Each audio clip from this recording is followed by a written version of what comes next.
Happy New Year 2026. All I can say is welcome and Happy New Year. And I hope that as I take my strides across the parapet into this new year, you join me. I say thank you to the big man upstairs for giving me the chance.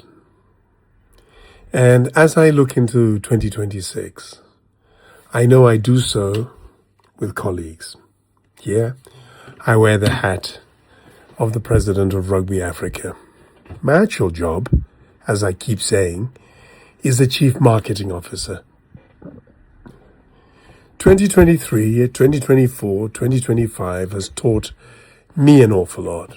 The game plan has never changed. Sport is big business. And we have drummed this home time and time again. But mentioning that we need a mindset change. And that is slowly coming by. I work with an exco, a very interesting exco of superior people. I say superior because they're all smart, different backgrounds, and have different points of view. We're not always united, often more ununited. But the most important point is that we've been able to legislate and manage things through in a positive way. We have a staff at Rugby Africa whom I'm extremely proud of. Good people. The problem often has been the coordination, and we're bringing everybody together so that we work together. Africa must be united. Africa must work together. But I do say, welcome. 2026 promises so much. We start off with an AGM with a difference. When I joined, before I became president, we were wondering who would pay for an AGM. Is it World Rugby? Is it SARU? Now we have it, courtesy of Godwin and the Ugandan Rugby Union. It will be in Kampala in February, in the last week. We will be hosted by Uganda. Rugby Africa has changed. I can even tell you we have 3 candidates for the elective General Assembly in 2027, with everything being paid for, as it should be. And we have to move to a point where delegates eventually start paying the majority of their own costs. It is not for us to subsidize their costs, to come forward and make decisions that are in our favor. But this is all down the line.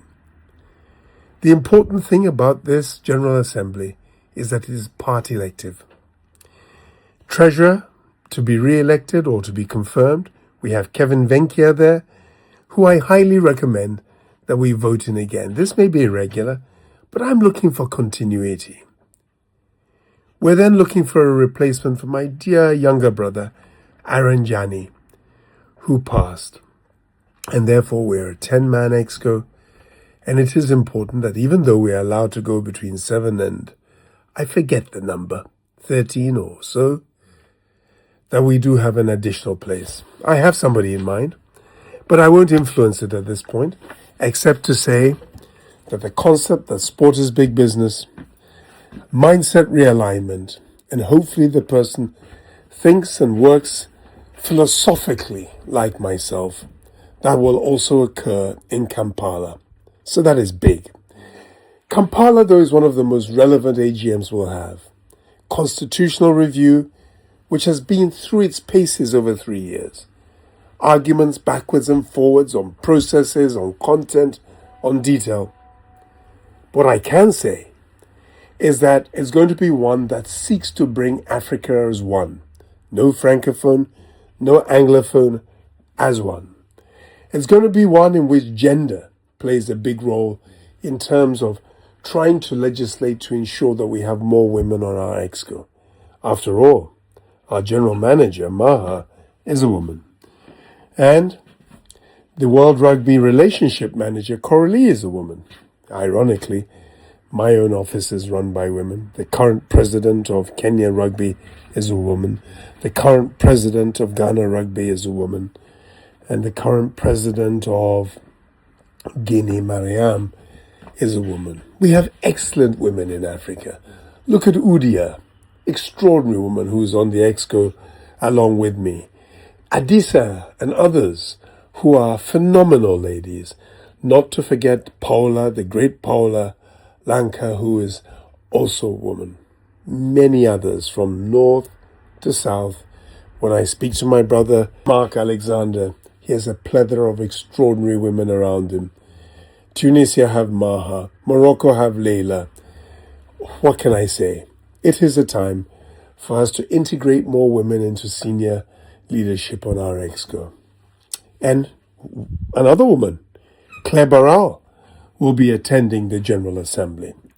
So I think it's going to be a General Assembly with a difference. And it's one that I'm hoping that we can reach out in Rugby Africa with the staff, to talk with them, to lecture them, to be educated with them and to them. One that we should be able to talk amongst fellow presidents about what it requires for greater stability in governance, greater growth, and a commercial realization that we must learn to fish, as we are being told by World Rugby, and they must also learn to fish. An AGM with great prospects. When I look throughout the year, I look at a rugby competitions program with a difference, one that we have battled and argued and fought, and thankfully, philosophically, it's in the direction in which I have been pushing since day one. You'll notice more rugby for more people across the continent. You'll find something that is being funded by presidents. Understand it is not their job to wait for Rugby Africa to provide, but for them to engage with government, with business, with capital for opportunity. And we've seen it in the last quarter. We've seen club competitions in Egypt. We've seen my brother Fetang doing it in Southern Africa. Albert and Commander doing it through Central.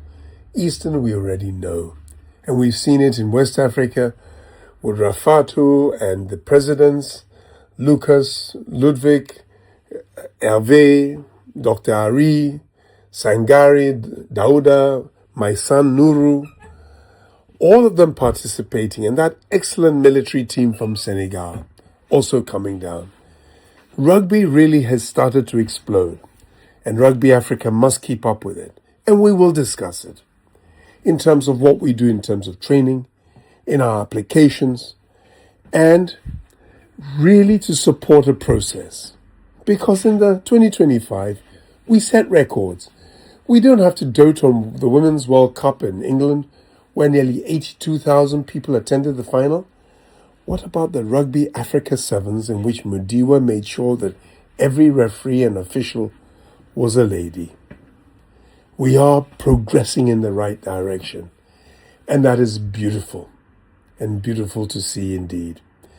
So, my dear friends, ladies and gentlemen, colleagues, I say, step with me into 2026. I'm hugely excited. I'm seeing regional sevens competitions, budding seven circuits in East, and I'm hearing in West, and possibly in North as well. Wow. I'm seeing inter-club competitions. Wow. I'm seeing a huge step forward in safeguarding and other things that show that Rugby Africa is not being dictated to, but indeed is teaching the world what to do first. And I find that hugely exhilarating. I am motivated, as you can hear. And I say, be safe, be well. Let's think out of the box. Let's work together. Let's persuade those who have not yet been ready for that mindset change to change and to move with us. It's not about who sits in my seat. It's about who is prepared to work with brother and sister to bring about change. Happy New Year.